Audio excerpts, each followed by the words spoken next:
The Schaff family once called their company the oldest piano factory in the West. And though it began in Chicago, it found its biggest success and met its end in 21 countries.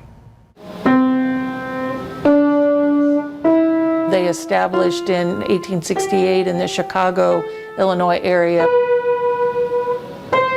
12 grand and a piece of land were all it took to convince two entrepreneurial brothers to move their booming business to Northeast Indiana. Schaff Piano Company came to Huntington, we think, in around the early 1900s. Today, several rare pieces are on display at the Huntington County Historical Museum. The pianos are collectors because I think there's very few of them still available. We have some other photos of some employees from Schaff Brothers.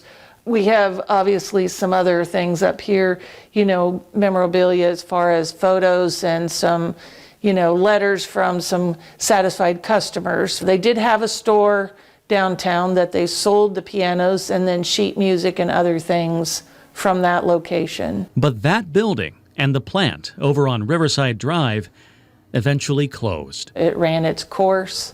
Maybe some of the other larger, manufacturers of pianos that then became more available, the Steinways and so forth, maybe they just kind of overshadowed a smaller manufacturer like the Schaff Brothers. As a young girl, museum director Barbara Rupley watched the last of the company go up in smoke.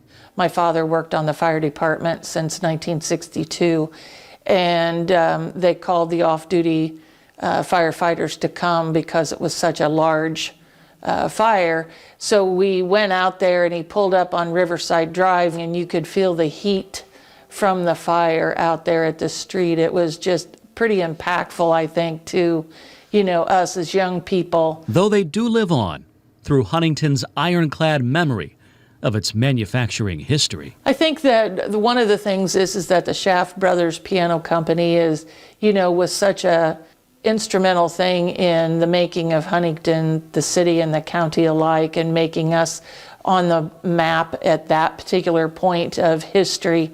And I think that's a cool thing to know that it no longer exists, but there's pieces of it still out there somewhere. It would be neat to find one of those pianos out in the wild somewhere, wouldn't it? If you'd like to learn more about Huntington's history, we've shared the hours of the Historical Museum on our website, WPTA21.com.